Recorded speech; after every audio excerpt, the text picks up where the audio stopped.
வணக்கம். சுப்பிரமணியம் யோகாமணி சேனலுக்கு உங்களை அன்புடன் வரவேற்கிறேன். இன்றைக்கி சமையல் குறிப்பில் நம்ம என்ன பார்க்க போகிறோம்னா இட்லி மிளகாப்பொடி எப்படி செய்கிறது பார்க்கலாம் வாங்க.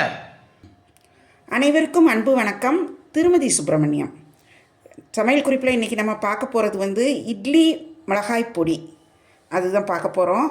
அதுக்கு தேவையான பொருட்கள்லாம் எடுத்து வச்சுருக்கிறேன். 1 கப் தோல் உளுந்து எடுத்து வச்சுருக்கிறேன்.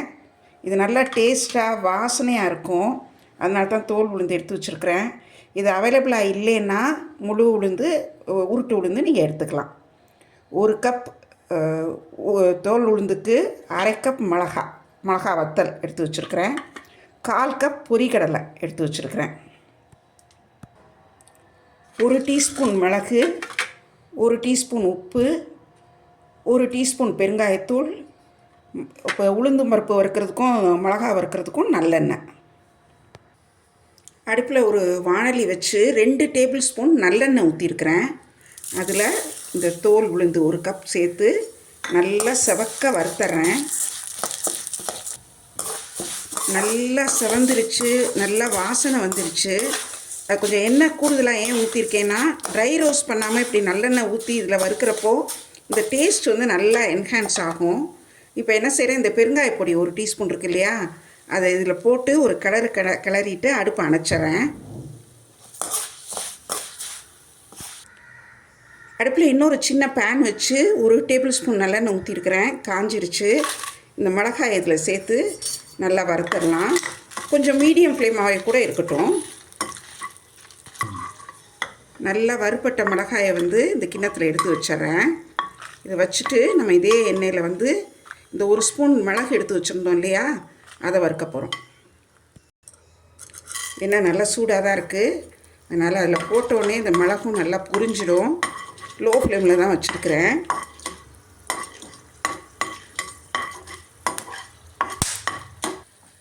மிளகு பொரிய ஆரம்பித்தோடனே அடுப்பை அணைச்சிட்டு இந்த பொரிகடலையே அந்த மிளகோடு சேர்த்து போட்டுட்டேன்.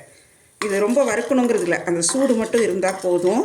இப்போ இது எல்லாமே நல்லா ஆறணும். வறுத்து வச்ச உளுந்து, மிளகா,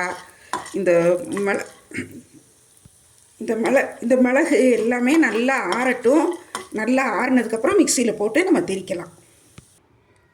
வறுத்த உளுந்து நல்லா ஆறிடுச்சு. அதோடைய பெருங்காயமும் போட்டிருந்தோம். இதை முதல்ல ஒரு பவுடராக திரிச்சிட்றேன். உளுந்து நல்லா பவுடராகிடுச்சு. அடுத்தது மிளகா, அதோட உப்பையும் போட்டுக்கலாம்.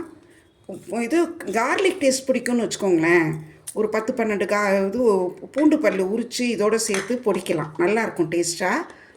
இப்போ இந்த மிளகாயும் இதோடு சேர்த்து இன்னொரு திரிச்சிட்டு வந்துடுறேன். மிளகாயும் நல்லா பவுடர் ஆகிடுச்சு. இப்போ அடுத்தது இந்த பொரிகடலை மிளகு அதையும் சேர்த்து திரிச்சிடலாம். இது திரித்து அந்த மூடியை திறக்கிறீங்க இல்லையா மிக்சியை, அப்போ கொஞ்சம் பொறுமையாக மிக்சி மூடியை ஓப்பன் பண்ணணும். இல்லைன்னா அந்த மிளகா நெடி மூக்கில் ஏறும். அதனால் அது ஜாக்கிரதையாக ஓப்பன் பண்ணுங்கள். இன்னொன்று, இந்த மிளகா பொடி இதெல்லாம் திரிக்கிறப்போ மாஸ்க் போட்டுக்கிறது ரொம்ப நல்லது. சூப்பரான நல்ல வாசனையாக நல்ல டேஸ்டியான இட்லி மிளகா பொடி ரெடி ஆகிடுச்சு. இது எப்போவும் நம்ம ரெடி பண்ணி வச்சுக்கிட்டோம்னா, சப்போஸ் சட்னி கொஞ்சம் அரைச்சிருக்கிறது பத்தலை அப்படின்னா இந்த பொடியை கொஞ்சம் யூஸ் பண்ணிக்கலாம். வெளியூருக்கு நம்ம இட்லி பேக் பண்ணி எடுத்துகிட்டு போகலாம். தோசை மேலே இந்த பொடியை நல்லா தூவி நல்லெண்ணெய் ஊற்றி பொடி தோசை பண்ணலாம், ரொம்ப நல்லாயிருக்கும். இப்போ இதை எடுத்து ஒரு கண்டெய்னரில் மாற்றிடலாம். சூப்பரான டேஸ்ட்டில் இட்லி பொடி ரெடி ஆகிடுச்சு. நம்ம இப்போ மிக்சியில் திரிக்கிறதுனால இது நிறைய திரித்து வைக்காமல் அப்பப்போ திரித்து ஸ்டோர் பண்ணி வச்சுக்கலாம். ஏன்னா ரொம்ப லாங் டைமுக்கு வச்சுட்டு இருந்தால் கொஞ்சம் அந்த வாசனை குறைய தான் செய்யும். அதனால் ஒரு 1 வீக் அல்லது 2 வீக்ஸ்க்கு ஒருக்கா இந்த மாதிரி திரித்து வச்சுக்கலாம்.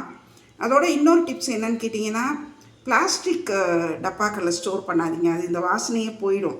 கண்ணாடி பாட்டிலில் அல்லது எவர் சில்வர் சம்பளத்தில் இதை ஸ்டோர் பண்ணி வச்சா நல்லாயிருக்கும். அந்த மாதிரி ஒரு ஸ்டெயின்லெஸ் ஸ்டீல் கண்டெய்னரில் போட்டு வைங்க, நல்லா வாசனை மாறாமல் இருக்கும். செய்து பாருங்கள், எப்படி இருந்துச்சுன்னு சொல்லுங்கள்.